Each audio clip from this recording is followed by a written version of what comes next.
Hello बच्चों, मैं मुकुल अग्रवाल आज फिर से फिजिक्स का एक नया टॉपिक लेके आया हूँ। जहाँ पर बच्चों आप लोगों को आज मैं पढ़ाने जा रहा हूँ बायो-सैवर्ट लॉ। तो बच्चों वेरी इंपॉर्टेंट लॉ है आपका magnetic field, magnetic effect of current chapter का वेरी इंपॉर्टेंट टॉपिक है। तो चलिए बच्चों हम लोग इसको स्टार्ट करते हैं और समझते हैं कैसे आप लोगों को इसको सोल्व करना है। तो बच्चों ये स्कूल लेवल के लिए कंसेप्ट है, बोर्ड में ये कंसेप्ट इस लेवल पे कंसेप्ट नहीं आएगा, वो थोड़ा अलग लेवल का क्वेश्चन पूछेगा। अभी फ़िलहाल स्कूल लेवल के लिए हम लोग तैयार कर रहे हैं। तो बच्चों आपसे क्या कहा गया, state and explain bio-Savart law. तो बच्चों ये जो बायो-सैवर्ट है ये दो अलग अलग फिजिक्स साइंटिस्ट हैं, ठीक है, जिन्होंने 1820 में मैग्नेटिक फील्ड के लिए रिसर्च की थी, काम किया था किसी एक करंट एलिमेंट पर, ठीक है बच्चों। तो सबसे पहले आप लोगों को ये दो नाम अलग समझने पड़ेंगे, बायो और सैवर्ट दो अलग अलग है। 1820 में इन्होंने एक्सपेरिमेंट किया था। तो बच्चों इन्होंने क्या कहा है कि यदि किसी तार में आई करंट चलता है और उस तार का हम लोग क्या कर लेते हैं, करंट एलिमेंट डीएल कट कर लेते हैं, ठीक है बच्चों। ये चीज़ ध्यान रखनी है, तार है, इस तार का हमने क्या कर लिया, डीएल एलिमेंट, डीएल एलिमेंट को हम लोग क्या कहेंगे, करंट एलिमेंट कहेंगे। जहाँ पर डीएल क्या है बच्चों, डीएल आप लोगों का क्या है, एक करंट एलिमेंट है जिसकी डायरेक्शन किस वे में होगी, इन दी डायरेक्शन ऑफ आई, ठीक है। तो डायरेक्शन ऑफ डीएल किस तरीके से होगा, in the direction of current, same direction of current. जिधर की ओर करंट चलेगा, जिधर की ओर करंट चलेगा आप लोगों का, उधर की ओर ही डीएल एलिमेंट या करंट एलिमेंट आप लोगों का काम करेगा, ये चीज़ ध्यान रखनी है। अब इन्होंने क्या कहा, इस तार में यदि करंट आई जा रहा है और इस तार से एक स्मॉल आर डिस्टेंस पर एक पी पॉइंट रखा हुआ है, तो यहाँ पर बच्चों कितना मैग्नेटिक फील्ड प्रोड्यूस होगा, ये चीज़ आप लोगों को कंसिडर करनी है, निकालनी है, फाइंड करनी है। तो इन्होंने क्या करा, इस डीएल एलिमेंट से स्मॉल आर डिस्टेंस पर एंगल थीटा बनाते हुए एक पॉइंट कंसिडर करा, जहां पर इस पॉइंट पर आपको क्या निकालना है, मैग्नेटिक फील्ड निकालना है, ठीक है बच्चों। तो ये बात किसने कही है, बायो-सैवर्ट ने कही है कि आप लोगों को एक करंट वाला तार है जिसमें आई करंट जा रहा है, उसका यदि हम लोग छोटा सा हिस्सा कट कर लेते हैं तो उस छोटे से हिस्से के द्वारा कितना मैग्नेटिक फील्ड इस पी पॉइंट पर लाई करेगा, ठीक है। ये चीज़ आप लोगों को कंसिडर करनी थी। तो बच्चों सबसे पहले अब हम लोग बात करेंगे according to Biot Savart law. Biot Savart law ने क्या क्या बात कही है कि जो मैग्नेटिक फील्ड होगा, जो मैग्नेटिक फील्ड होगा वो डायरेक्टली प्रोपोर्शनल होगा। Magnetic field is directly proportional to the current element, ठीक है, dl, directly proportional to the current element dl. तो बच्चों dB is directly proportional to dl. दूसरी बात बच्चों ये क्या कह रहा है, डीबी जो होगा वो डायरेक्टली प्रोपोर्शनल होगा, डीबी डायरेक्टली प्रोपोर्शनल होगा किसके, टू करंट। जितना ज़्यादा करंट किसी तार में फ्लो करेगा उतना ज़्यादा ही मैग्नेटिक फील्ड यहाँ पर प्रोड्यूस होगा। तीसरी बात बच्चों ये क्या कह रहे हैं, dB is directly proportional, dB is directly proportional to the sine theta, ठीक है। जितना ज़्यादा थीटा आप लोग कंसिडर करेंगे उतना ज़्यादा ही मैग्नेटिक फील्ड यहाँ पर क्या होगा बच्चों, क्रिएट होगा। ये बन गई थर्ड इक्वेशन।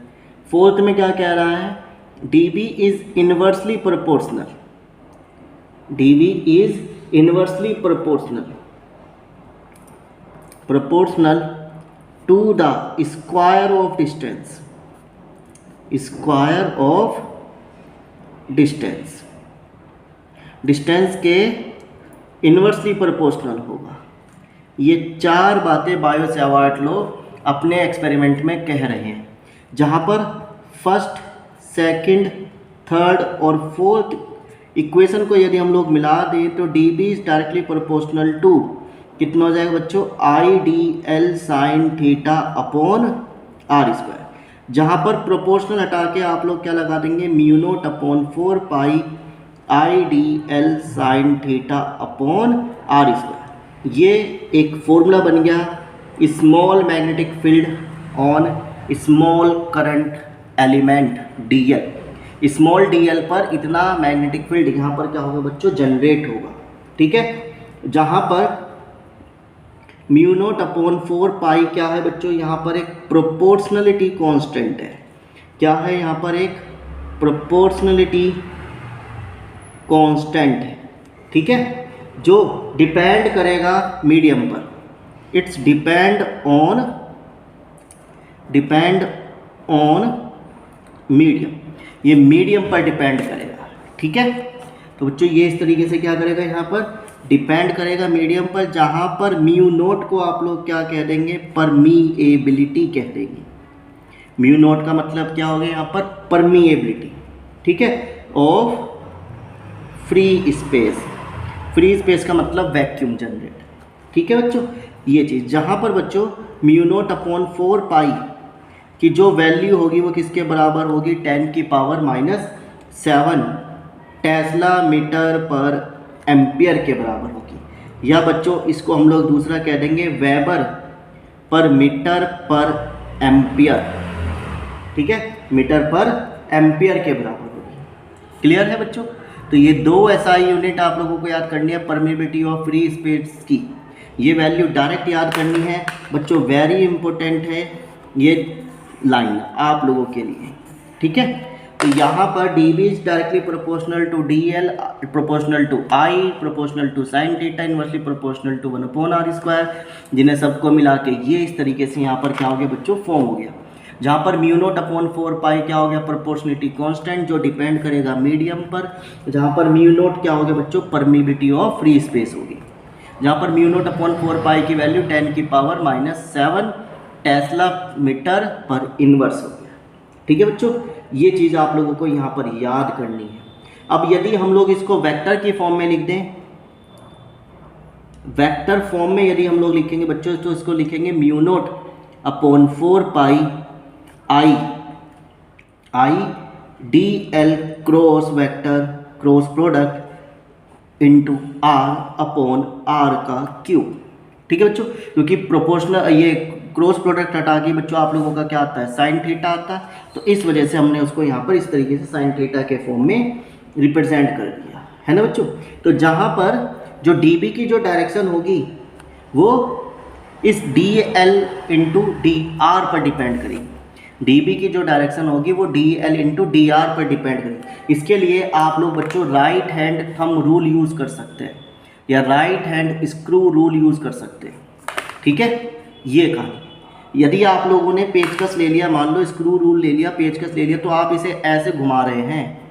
यदि बच्चों आप इसे कैसे घुमा रहे हैं, क्लॉकवाइज घुमा रहे हैं, तो क्या होगा, पेच आप लोगों का अंदर जाएगा। और यदि आप उल्टा घुमा रहे हैं, एंटी क्लॉकवाइज घुमा रहे हैं, तो बच्चों पेच बाहर आएगा। ठीक है, तो यदि हम लोग इसको इधर की ओर रोटेट कर रहे हैं तो क्या होगा, मैग्नेटिक फील्ड जनरेट होगा। या बच्चों आप लोग इसका राइट हैंड थंब रूल रख लो, अंगूठे का करंट की डायरेक्शन में रख लिया, फिंगर्स को कर्ल करो, तो फिंगर्स आप लोगों की कैसे घूम रही है, इस तरीके से क्लॉकवाइज घूम रही है। ठीक है, जहाँ पर d l cross r vector हो जाएगा। तो ये इसका क्या बन गया बच्चों, यहाँ पर वेक्टर फॉर्म बन गया। तो ये चीज़ें भी आप लोगों को लिखनी आनी चाहिए। तो हमने यहाँ पर किसका यूज़ किया है बच्चों, राइट हैंड स्क्रू रूल या राइट हैंड थंब रूल आप लोग कह सकते हैं। ठीक है, आगे बच्चों कुछ पॉइंट और करेंगे आप लोग याद। जो डीबी होगा उसकी जो डायरेक्शन होगी, डीबी की डायरेक्शन ऑफ डीबी या डीबी की जो डायरेक्शन होगी बच्चों, वो क्या होगी, इज परपेंडिकुलर टू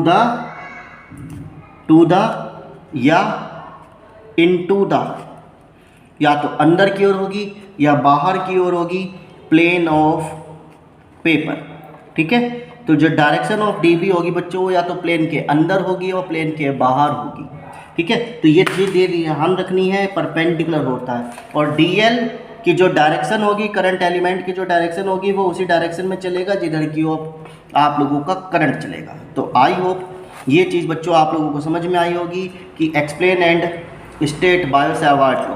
तो इस तरीके से बच्चों आप लोगों को इसका आंसर यहाँ पर रिप्रेजेंट करके आना है, पेपर में लिख के आना है कि D B is perpendicular to the या into the plane of paper. Plane of paper, आप इसको पेपर लिख लीजिए, प्लेन ऑफ पेपर, पेपर के परपेंडिकुलर या तो बाहर की ओर या बच्चों अंदर की ओर होगी। अब आगे आपसे क्या कह रहा है, एसआई यूनिट को डिफाइन करना है। तो एसआई यूनिट अब हम लोग देखते हैं इसकी क्या रहने वाली है। अब हम लोग लिखेंगे SI unit of magnetic field यानी डीबी। तो बच्चों डीबी का फॉर्मूला क्या बना आप लोगों का, mu not upon 4 pi I d l sine theta upon r square.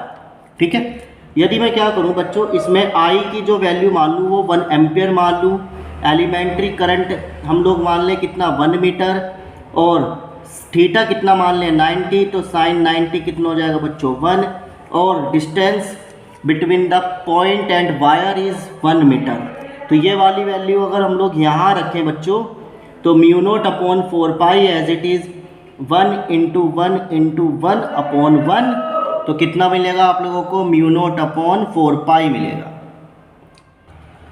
जहाँ पर मैंने भी बताया म्यू नॉट अपॉन 4 पाई की जो वैल्यू रहने वाली वो 10 की पावर -7 टेस्ला रहने वाली। तो बच्चों इसकी एसआई यूनिट क्या हो गई, टेस्ला हो गई। ठीक है, ये हो गई। अब आपको इसको डिफाइन करना है कि 1 टेस्ला क्या होता है, तो उसको अब हम लोग डिफाइन करते हैं। तो 1 टेस्ला को अब हम लोग डिफाइन करेंगे, तो 1 टेस्ला इज़ 10 की पावर 7 टाइम्स, 1 टेस्ला इज 10 की power 7 times of the magnetic field produce by a current carrying conducting wire of length 1 meter and carrying current is 1 ampere या of 1 ampere, carrying current of 1 ampere at a distance of 1 meter,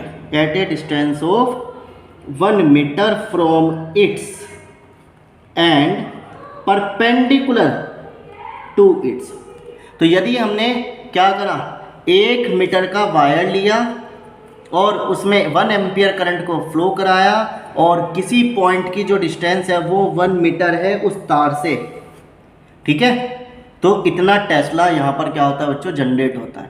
तो यदि 10 की power 7 times magnetic field produce होता है तो वो कब produce होता है, जब हम लोग 1 मीटर का वायर लेते हैं, उसमें 1 एम्पियर का करंट प्रोड्यूस कराते हैं और जो डिस्टेंस होता है उस वायर का उस पॉइंट से, जिस पॉइंट पर आपको काम करना है, मैग्नेटिक फील्ड फाइंड करना है, और वो डिस्टेंस कितना होता है 1 मीटर होता है, और मैग्नेटिक फील्ड उस प्लेन के परपेंडिकुलर होना चाहिए, या तो इनटू या ऑन टू, या तो अंदर की ओर या बाहर की ओर। तो जब जाके बच्चों हमारा क्या बनता है, 1 टेस्ला बनता है। तो 1 टेस्ला क्या हो गया, 10 की power 7 times of magnetic field के बराबर हो गया। ठीक है, यानी 10 की पावर -7 यदि इधर चला जाएगा तो 10 की पावर 7 मैग्नेटिक फील्ड के टाइम्स के बराबर हो जाएगा।